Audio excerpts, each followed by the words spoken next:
Me acompaña hoy el consejero de Educación y Cultura, que en breve les va a informar sobre la aprobación de la primera modificación del decreto 249/2007 de 26 de septiembre, por el que se regulan los derechos y deberes del alumnado y las normas de convivencia en los centros docentes no universitarios sostenidos con fondos públicos.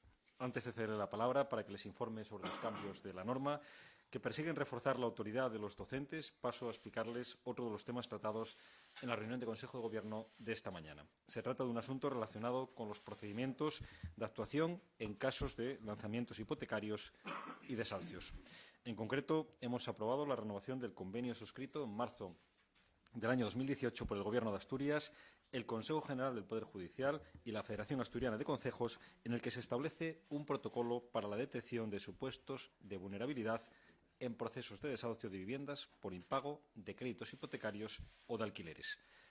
Como recordarán, la Comisión de Seguimiento de este convenio acordó el pasado mes de octubre que en la renovación del acuerdo se incluyera una nueva cláusula para afianzar la identificación de cualquier situación de riesgo.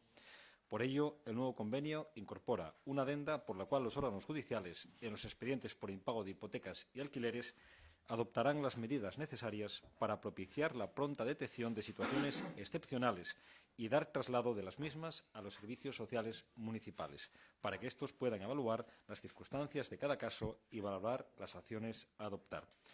De esta manera, se incorporarán al protocolo de actuación mecanismos de detección temprana para evitar situaciones de desprotección para las personas que se hallen inmersas en procesos de pérdida de su vivienda habitual, bien por impago de créditos o por deudas relacionadas con alquileres. En este marco y con el fin de lograr una mayor eficacia de las actuaciones recogidas en este convenio, la Consejería de Presidencia y Participación Ciudadana ya está trabajando, además, en el contenido de un convenio de colaboración con el Colegio de Trabajo Social del Principado para habilitar en las sedes judiciales de Oviedo, Gijón y Avilés un servicio que, en coordinación con la autoridad judicial y los departamentos de servicios sociales municipales, pueda realizar las gestiones necesarias para una rápida respuesta a las personas afectadas por procedimientos de desahucio. Para este convenio, los presupuestos del Principado para este año contemplan una partida de 99.000 euros en los créditos asignados a la Dirección General de Justicia. Para finalizar, me gustaría añadir que, según los últimos datos del Observatorio de Vivienda y Suelo, correspondientes al año 2017, un total de 157 procedimientos por impago de alquileres se sustanciaron en Asturias a través de sentencias judiciales, de los que 60 correspondieron a viviendas de vivipasa en las que las personas afectadas no vivían ya en los inmuebles cuando se practicaron los desalojos. El número de sentencias por estas causas descendió en ese año en un 2,5%.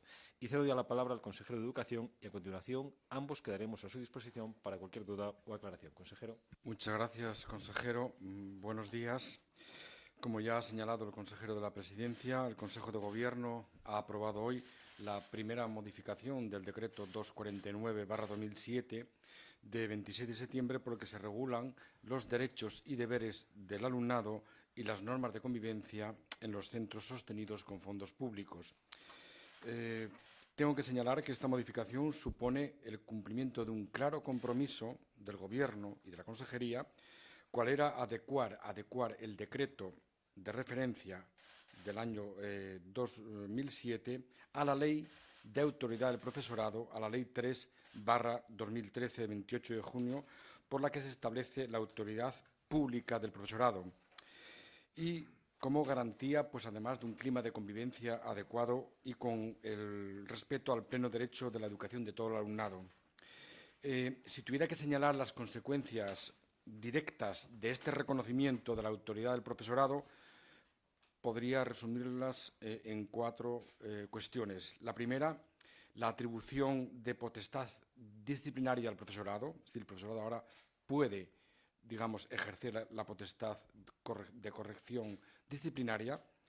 Segundo, le asiste la presunción de veracidad, es decir, los hechos constatados por el profesorado en el ejercicio de sus funciones, pues gozan de la presunción de veracidad, con lo cual se produce lo que se llama la inversión de la carga de la prueba, esto es el alumno, en su caso, quien tiene que probar que aquello que el director o el profesor ha documentado no es cierto.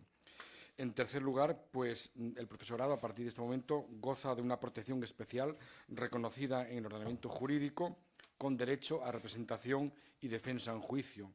Y en cuarto lugar, como elemento destacado, pues tiene el derecho a la reparación del daño moral infligido. Las modificaciones introducidas en los distintos artículos visibilizan, y esto es muy importante, expresamente el concepto de autoridad del profesorado. Y todas las correcciones por conductas contrarias pues mantienen un claro sentido educativo y no meramente disciplinario. Yo en este sentido me gustaría resaltarles muy someramente que es un reglamento innovador, porque no es un reglamento sancionador, sino corrector. La palabra sanción no aparece a lo largo de todo el reglamento. Es un reglamento preventivo, más que paliativo, es decir, trata de prevenir conductas contrarias y, desde luego, tiene un carácter inequívoco educativo y no punitivo. Y también tiene una característica esencial, que es su carácter integrado. ¿Por qué? Porque integra lo que es la corrección con la mediación. Hay conductas que, si se acude a la mediación entre iguales, pueden no ser objeto de corrección. Bien, y hay una serie de modificaciones en este decreto, por eso su importancia y su relevancia, que era más demandado por el profesorado, una serie de modificaciones que están directamente relacionadas con la autoridad del profesorado. Se le dota al profesorado de mayores competencias en la corrección de conductas, es decir, puede directamente un profesor corregir conductas contrarias a la norma de convivencia. Se actualizan artículos que regulan conductas contrarias a la convivencia para incluir situaciones odiernas que se repiten con mucha frecuencia, como es el abuso o mal uso de las TIC o el tema del acoso escolar. Y también para hacer patentes las conductas contrarias a la autoridad del profesorado, que tienen como tales un reflejo luego en las correcciones. Y además, como les había anunciado, se regula el informe escrito de conductas contrarias a la autoridad del profesorado, para que el principio de presunción de veracidad pueda ser efectivo. Pero además, estas modificaciones de este nuevo decreto, de esta primera modificación, tiene otros aspectos importantes relacionados con la convivencia en el centro, con la convivencia y no con la indisciplina. Es un decreto que utiliza un lenguaje totalmente positivo. No se habla de indisciplina, sino de convivencia. No se habla de sanción, sino de corrección. Y en este sentido, otras modificaciones pues amplían la autonomía de los centros para que puedan ordenar su propio plan de convivencia. Se consolida la comisión de convivencia con fines, como le he dicho, preventivos. Se mejora el procedimiento para imponer las correcciones y, lo que es más importante, y por la experiencia que tenemos y conocimiento de los centros, se determina un procedimiento abreviado para corregir en un tiempo récord aquellas conductas contrarias a la norma de convivencia o gravemente perjudiciales para la convivencia. Y este procedimiento abreviado resulta extremadamente útil, porque en un reglamento como este educativo la corrección tiene que ser inmediata. Una corrección impuesta 2 meses después quizás no tenga sentido. Y otros cambios también relevantes de este decreto pues es que se actualiza el procedimiento que garantiza la evaluación objetiva de los aprendizajes, incluso regula un tema que está resultando polémico en otras comunidades autónomas, como es el derecho de los padres o tutores al acceso a tener copia de los exámenes. Aquí queda perfectamente regulado en este decreto. Y también se regula expresamente el derecho al honor del alumnado y el deber de todo alumnado, que tiene de no discriminar a ningún miembro de la comunidad educativa por razón de origen, religión, identidad, expresión de género, etc. En este sentido, este reglamento, digamos que a partir de él hay unos protocolos en los centros, como es el protocolo contra el acoso escolar, que beben directamente en el reglamento, o ese otro protocolo que habíamos anunciado en relación al respeto a la identidad de género cuando este día defendíamos la ley trans. Este es sucintamente el contenido de este decreto, que, repito, es satisfactorio para el Gobierno su promulgación, y en la convicción de que serán una herramienta para mejorar la convivencia en todos los centros educativos y, desde luego, muy bien valorado, entendemos, por el profesorado, porque verá reforzada su autoridad en los centros educativos, que son, a la postre, la causa y garantía pues, de una educación de calidad. Muchas gracias. Muchas gracias, consejero. Quedamos a su disposición.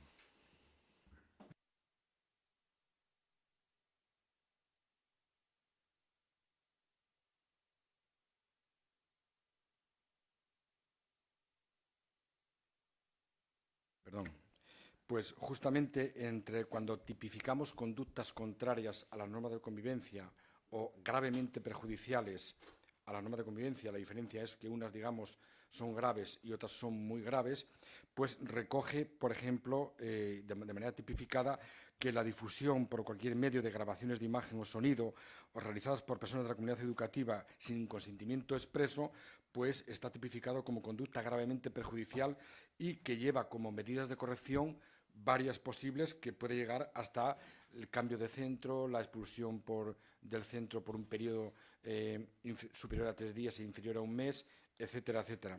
En este sentido, se trata de que el centro tenga herramientas para lo que se entienda como un mal uso y, desde luego, utilizar el móvil o estos relojes smartphone del que hoy habla la prensa para grabar sin consentimiento, naturalmente entraría de lleno en esta conducta contraria tipificada que tiene aparejada o que lleva aparejada una corrección posterior. Por eso es importante, digo, la actualización en este sentido, porque es uno de los elementos más controvertidos de los últimos tiempos, el uso o mal uso o abuso de las nuevas tecnologías. Muy bien, las preguntas.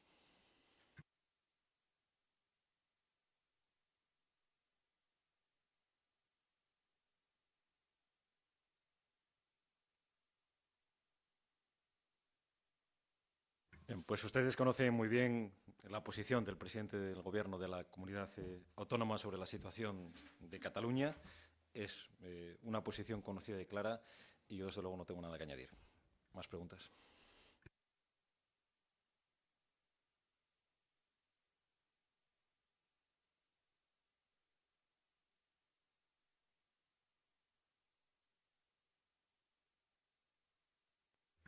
Bueno, supongo que ustedes tampoco y, desde luego, que yo tampoco en este caso. Más preguntas. Sí, al consejero de Educación quería preguntarle, bueno, sobre el posicionamiento del Gobierno con el tema de los cambios fiscales, de las donaciones, de las familias y los concertados. Sí, es un tema sobre el que ya en otra ocasión nos pronunciamos y mantenemos la misma posición. Si Hacienda entiende que las cuotas que aportan llamadas voluntarias los padres de algunos alumnos no son una donación, puesto que suponen la contraprestación de un servicio, nosotros ni el Gobierno tenemos nada que decir al respecto. Muy bien, más preguntas.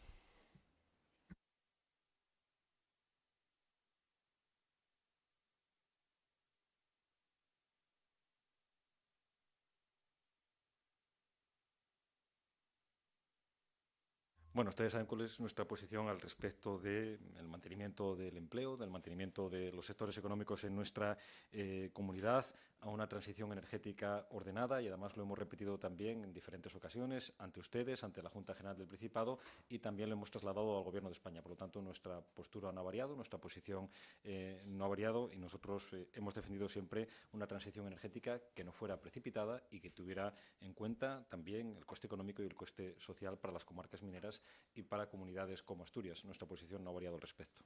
¿Más preguntas?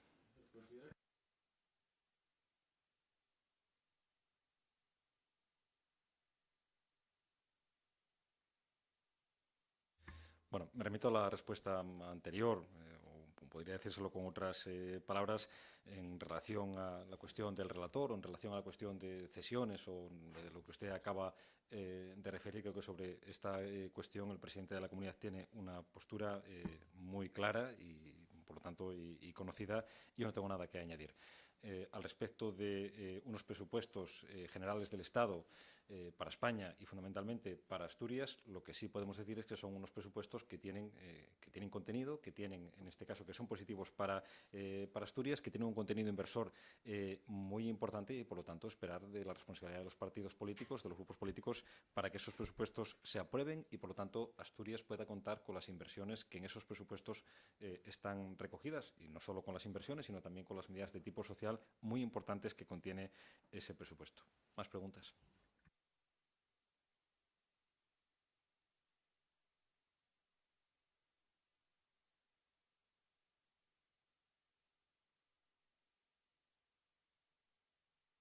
Bueno, nosotros estamos comprometidos como Gobierno con el área metropolitana.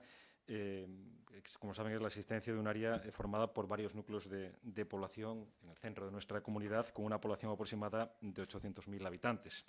Y la ordenación de esta realidad, a ustedes no se les escapa, insisto, ya existe de facto. Nos situaría además en el séptimo lugar en España en orden de importancia, multiplicaría las posibilidades de desarrollo económico y empresarial de toda Asturias, y subrayo la expresión de toda Asturias, y nos abriría la puerta a concurrir a ayudas europeas reservadas a ciudades de gran tamaño. Por lo tanto, insistimos en que el área metropolitana es buena para Asturias y cuanto más tiempo tardemos en ponerla en marcha, más se nos reprochará en un futuro. Por eso seguimos haciendo un llamamiento a todas las administraciones, en concreto a todos los ayuntamientos y a todos los grupos políticos para que superen actitudes propias del pasado, ¿no? De un localismo que ya debería ser solo un recuerdo, y piensen más en el futuro de sus municipios y en el futuro de Asturias. Por lo tanto, estamos cargados de razones económicas, urbanísticas, medioambientales y culturales, entre otras. Y la prueba es que el apoyo a esta apuesta por el futuro y por el progreso de Asturias ha sido hasta ahora mayoritario. Por lo tanto, ya le digo que en este sentido no vamos a hacer más que insistir, además en lo positivo de esa ordenación del área metropolitana.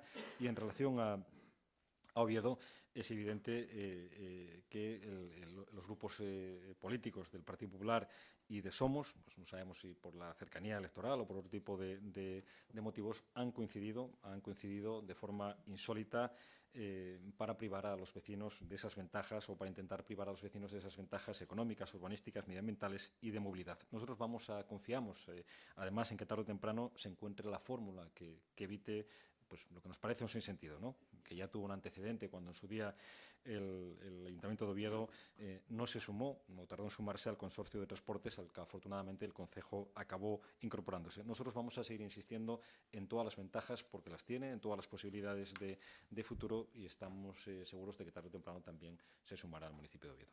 ¿Más preguntas?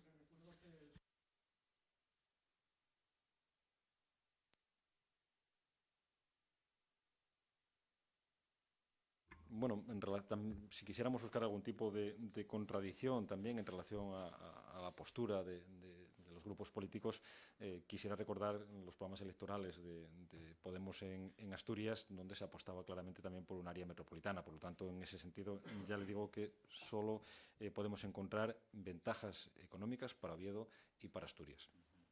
¿Más preguntas?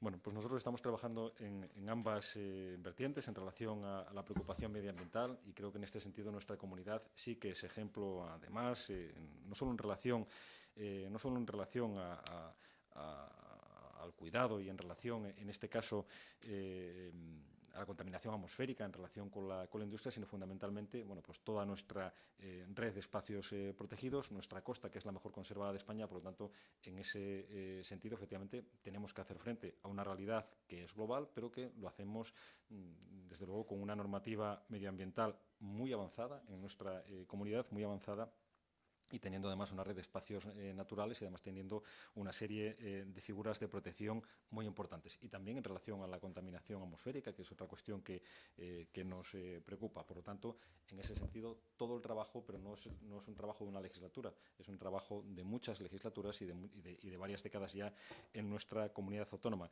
Y en relación a la lucha contra la desertización industrial, pues este Gobierno está empeñado también en el mantenimiento del empleo industrial, en el mantenimiento de nuestros motores económicos y de la importancia de la industria. Europa ha lanzado varios mensajes en relación a esta cuestión. El 20% del Producto Interior Bruto debe seguir correspondiendo, o debe alcanzarse ese porcentaje en cuanto a la producción, en cuanto al empleo industrial, y nuestra comunidad autónoma sigue estando muy por encima de la media española. Por lo tanto, para nosotros es un objetivo, efectivamente, es un objetivo que nuestra comunidad siga siendo una comunidad industrial, que es compatible también, creemos que es compatible con ese cuidado, que es compatible con esas políticas medioambientales.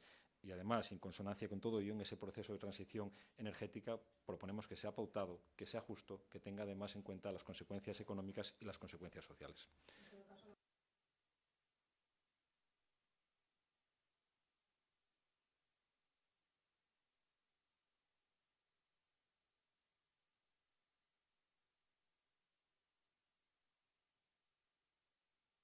Bueno, yo lo que sí le puedo decir es que la postura que no ha variado en ningún momento ha sido la del Gobierno de Asturias. Nosotros hemos defendido, seguimos defendiendo y vamos a defender una transición energética justa y ordenada, porque una transición energética precipitada puede tener consecuencias muy importantes sobre la industria, sobre el empleo, consecuencias sociales, consecuencias económicas que en todo caso queremos evitar. Y eso lo hemos trasladado a la opinión pública, a los grupos parlamentarios y también, por supuesto, al Gobierno de España.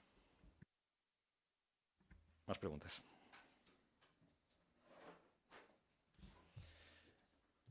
Muy bien, pues, consejero, muchas gracias. Muchas gracias. Muchas gracias por su